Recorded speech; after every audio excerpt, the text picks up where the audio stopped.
The next stage is the puberty stage. This is when the child is between the age of 10 to 13 years. And at this stage is where the game changes. The authoritarian way of parenting slowly now evolves to a more friendly approach. And this is because the child is now more aware of themselves, more aware of their surrounding. They're also able to express themselves, and they can also make few choices for themselves. So as a parent now, we become a teacher to teach them the changes that are happening to their bodies, the emotions, the feelings that they are having, the curiosity, the things they are curious about. So we allow them to explore, but now we set boundaries for them so that they do not hurt themselves. This is the stage also whereby the child is transitioning, the girl is transitioning to womanhood, the boy to manhood. And so this can be an area where that causes embarrassment to the child if the child is not adequately prepared to what is coming their way. So as a parent, now here we become a teacher, telling them what to expect and explaining to them the changes that are happening to them. To the girls, the periods, the boobs growing; to the boys, the breaking of the voice, the wet dreams, the changes that come with increased testosterone. And so you teach them to expect this thing and how to react when it happens. If your child is a late developer, you also teach them how to respect others in their class who are experiencing these changes. If it's a girl, tell them that the boys will start talking in a deeper voice, so they should not laugh when that happens to a classmate. If you're a parent to a boy, then you also need to know the changes that will happen to a girl, such that in a class, if your boy spots a girl who has messed their dress, there will not be pointing at her and telling the whole class that they can come and laugh. The boy will be mature enough to now approach the teacher and tell them there's someone who needs help. So in this stage, we become now more of teachers rather than authority figures. Teachers and also friends. We establish friendship by knowing and letting them know that we respect them, we respect their boundaries. For example, knock when you're going into their rooms. Let them know that they can trust you, that you're always there for them, because that's what friends do. Friends are there for one another. Be their back end, that when they need to clarify something, that when they see something new, that when they feel a new emotion that they are not sure what it means, they will come to you as a friend now, because we are establishing friendship now. The other stage is between 14 to 19 years, and this is the teenage stage, and this is a stage of separation, where the child now wants their independent away from you as a parent. They want to know what their neighbors, the friends are doing, what the world is doing, what the society standards are, and they are looking to how they can fit. They want now influence. They are getting more influence from outside the home than they are getting from the home setup. The goal again as parent here is just to reinforce and to work at our friendship harder and our relationship, and to know that they may not necessarily choose us to have fun or to spend time with them, but let them know that in case something is off or they need to reset, that you are always there for them. At the end of the day, you're there to listen with them, you're there to celebrate their wins and even to encourage them when they face a difficult situation. At this age of separation and also becoming young adults, the girls will be looking to establish themselves in relationships, and that's where you see the girls at this age will be now coveting their dad's love and attention, even competing with the mom for it. They want to wear the mom's shoes, carry her bags, and just be like her. They feel like they are a woman like their mom, which is normal. And it's a stage for the men. They draw their identity more by emulating a masculine figure in their lives, either in their life or in the society. In our day-to-day age, it could be social media influencer or a movie character that they watch. So if the character that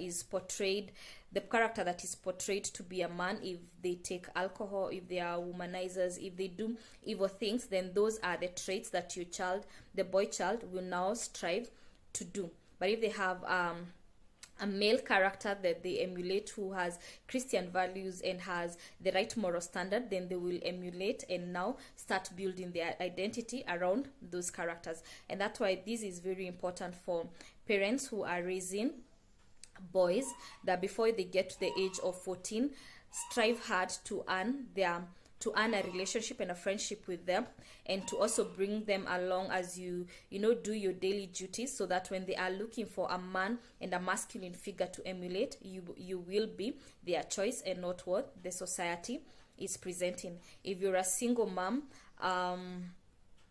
look before, in the ages of between 9 to 14, look for a male figure that has the right values and have them spend time with your son, so that by the time your son has a choice to make, he will choose the right character to emulate. So at this stage, for moms, also just understand your daughters. It's not that they are trying to compete or they do not value your relationship. It's just a stage. They just want affection from the other character, and this soon changes once we become adults. For example, any mom right now will tell you that the things we do, even as we raise our children, or even pregnancy, our go-to person is rarely our dad. We go back to our mom, because we realize we are women and we are not in competition with them. So if you're a parent to a girl and they do not want to listen to you, it's okay. Give them grace. It's a stage. They will come around. Yes. The last stage is the young adult stage. This is when the child is between 20 to 25 years. So they have left high school and now they are working or continuing with higher education. So at this stage, the child is trying to define themselves. What do they like? What do they want to do? Just finding their footing, finding themselves and finding a footing in the world for themselves.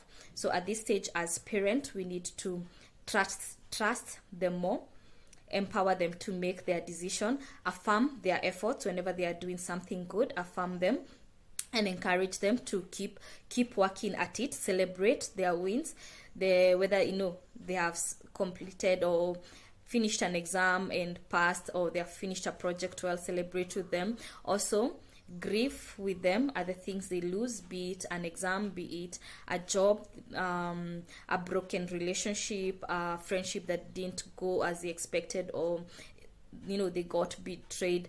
Grieve with them. And now we are in a stage where we're just pursuing friendship and relationship with our children. So celebrate with them, grieve with them where there are losses, and also now start stepping back from bailing them. When the child needs something, let them find ways of solving the problem without necessarily coming to you. This is because at this stage we are now preparing to launch them into the world as mature adults. We are now preparing them to leave our houses, to leave our timelines, to leave the routines of our house, and to be independent. So we need to empower them to make decisions on their own. We need to empower them to step up again once they fail, to know that a failure is not the end of it. You need to empower them to keep trying again and again, and know to venture out, that now to affirm them that they are mature enough, that you trust them, that they can handle life, and you believe in them. If you're a Christian home, this is also a time to really encourage them to have their own relationship with God. You've built them having, devotion and praying together and going to church, but now they need to have that personal relationship with God, to have their faith built. They have seen how faith has worked for you, the things you needed God to do for you, and the prayers that God has answered through their childhood. But now it's time for them now to have God answering their needs, God healing them, God providing for them, and now them trusting and going to God even without you. 1 Corinthians chapter 2 verse 8 to 10 says that, "For we were once darkness, but you are light in the Lord. Walk as children of the light. For the fruit of the Spirit is in all goodness, righteousness, and truth, finding out what is acceptable to the Lord." So at this stage, we are teaching them to find what is acceptable to the Lord and walking as children of the light, even without the supervision of us as their parents.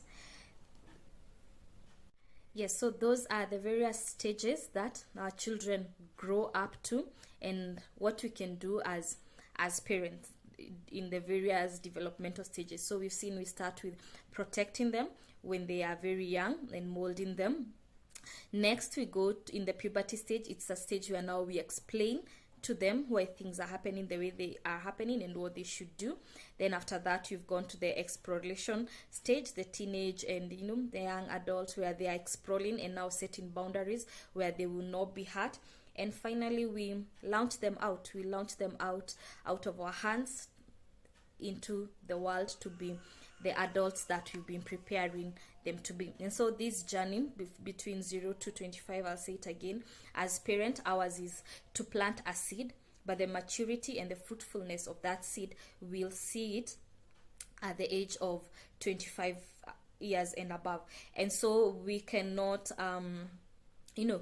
we cannot take it for granted, the process that the children is going through. And also there is no guarantee that the child will end up the way we wanted them to end up, or they will end up being people with good moral standards and value.